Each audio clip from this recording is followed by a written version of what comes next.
All right, today is June 25th. This is going to be my weekly hive inspection. Now, I am noticing some problems with the paint job on my hive. I'm going to need to put another coat of paint on it, I believe. So, today I have a very limited agenda.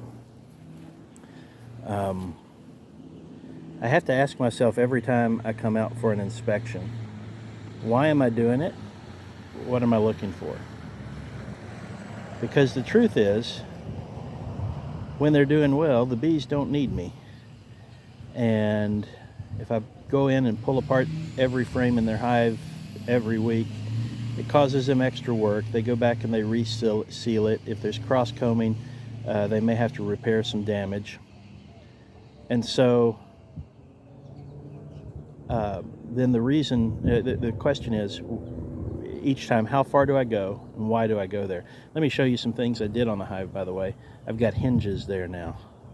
So now, instead of taking the lid off and setting it to the side, I can just lean it back. I've got a chain to hold it. I've also got a clasp on the lid so that hopefully there won't ever be any issues of it blowing off again. But anyway, back to why I'm inspecting. I do it for two things. One is I like to get in at least once a week and just open the cover if I don't do well. I will always probably do something else. But even if I don't do much besides opening the cover, by doing that, hopefully the bees end up comfortable with inspection. So I don't know how much that's a reality. I don't know how much bees retain from one visit to the next, but I really want them to understand, or to whatever degree they can remember things, to remember that when the cover was open the last time, it wasn't a catastrophic event for the hive, that things went back to normal once the cover was closed.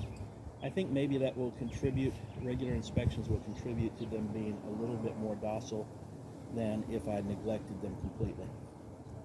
The other thing that I'm doing today is, because we are in what we call the dearth, and I've explained that before, basically meaning it's gotten so dry and so hot that a lot of the sources of nectar are drying up.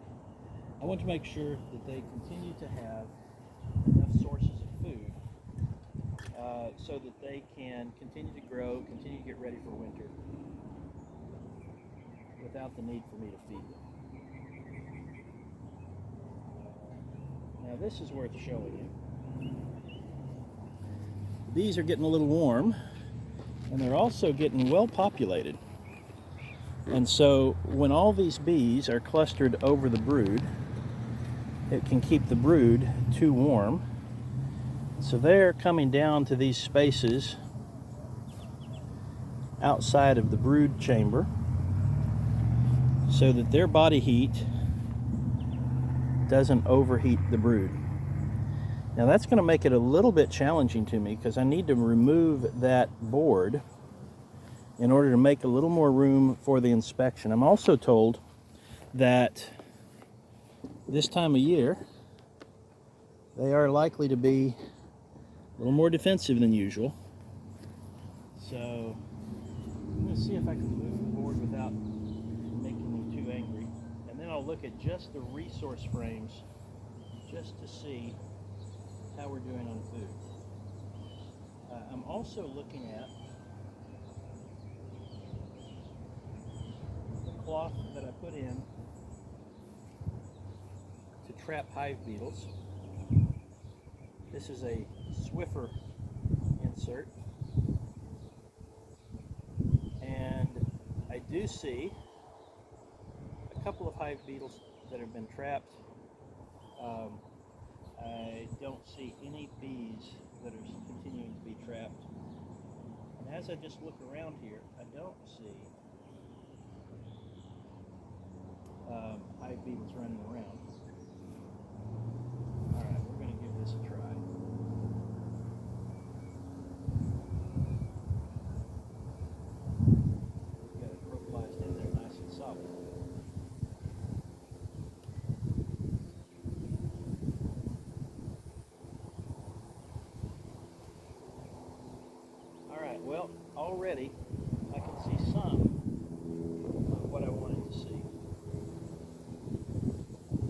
is still building comb, because the last time I looked at this first frame, that would be frame 11.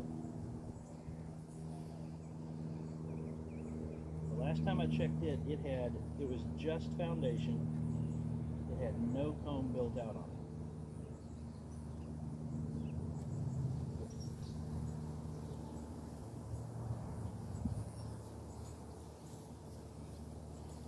Okay, that got their attention.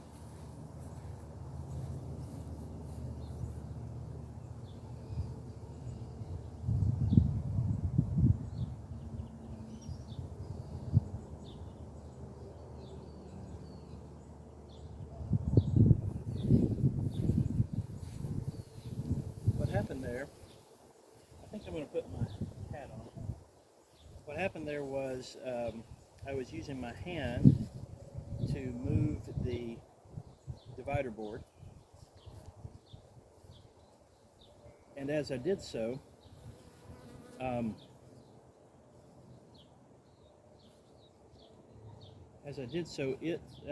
divider board slipped a bit suddenly, and in so doing, it jarred against. I was moving the frame rather, and it slipped a bit suddenly and jarred against the divider board, possibly squeezing some bees there, and so several of them flew out to defend.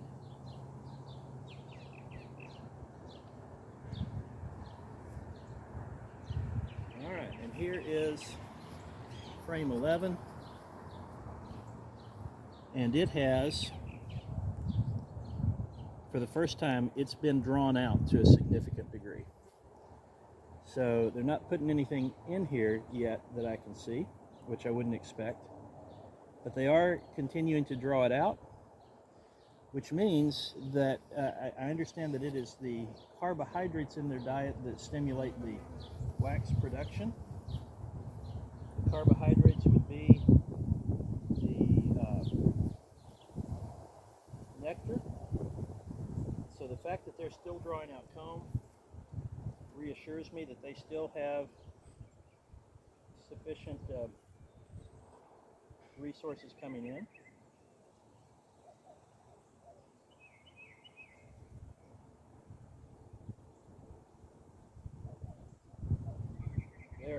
The population of this hive has really increased in the last week. They're checking me out. I don't think they're trying to sneak me, but they're landing on me. This one is frame 10. Now, if I'm remembering correctly, this one was somewhat drawn out, but not to the extent. It wasn't as long. I think it was ending near the bottom of the little starter header of foundation. And today, it is much more drawn out. What am I seeing there? I think it's just the bottom of. I see nectar in some of the cells. Lots of bees. All right, so this next frame, man, it is heavy with bees. And next one is frame 9. Keep 10 over here.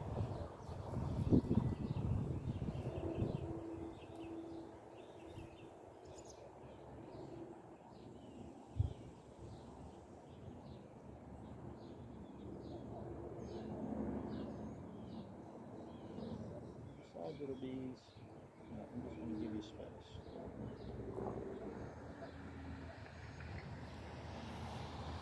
Okay, I'm not sure how much further I should go. I know that the brood frames started on 7 for sure. So last time 9 was altogether resources. I know I've said this several times, but I would not be surprised if this is the day I get my first sting, just from the number of times I get bees like this guy hovering around me.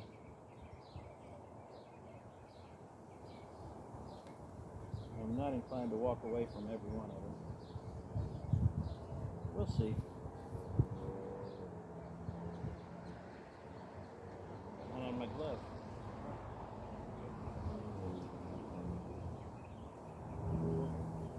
Starting to be where I might accidentally damage it.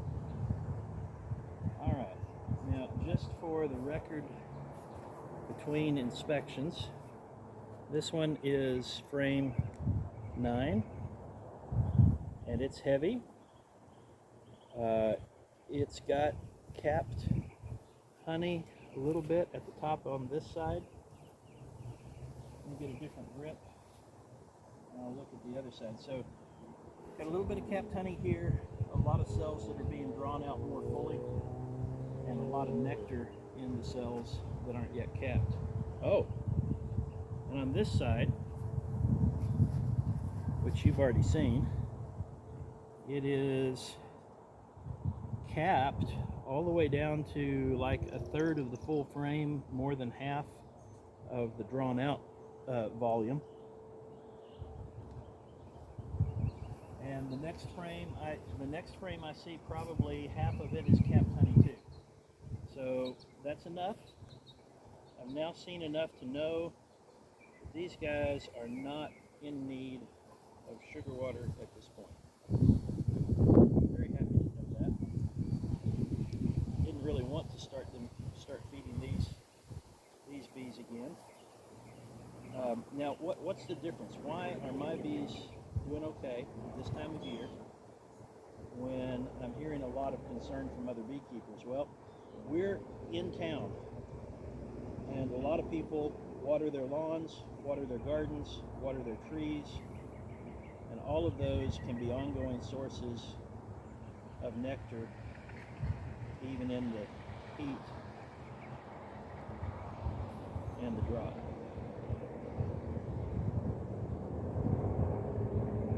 Try to put these two frames back together. And of course the bees want to climb in between the frames. Yeah, I know you don't like me standing here. I'm trying to get out of your way. Where's the bee? I hate it when the wood slips abruptly and Alright, let me go back to using the hive tool. Got one that, yeah, she was compressed but not killing, so that's good.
them together.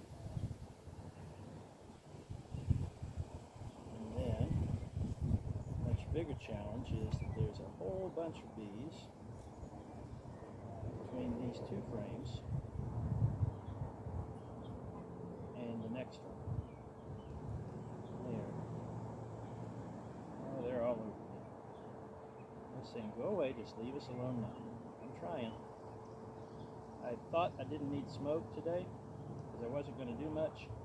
A little bit of smoke would be helpful right now, just to move these bees out of the crevice. So when I go, I'm about to go to the, I'm calling this the yellow hive now, for the Peterson garden hive. And I now have another hive that I will be calling the golden hive because it's painted a shade of paint that was called golden splendor or something like that. And so when I visit the golden hive, I will get the smoker going. Alright, they're back together more or less, and I'm going to go ahead and cover them. I do think that maybe I need to open up the additional ventilation hole at the top, since they do seem quite warm. I'm going to shift this over to ventilate. Hopefully let some of the heat flow out. Well, that's all for this visit. There will be more at the Golden Hive.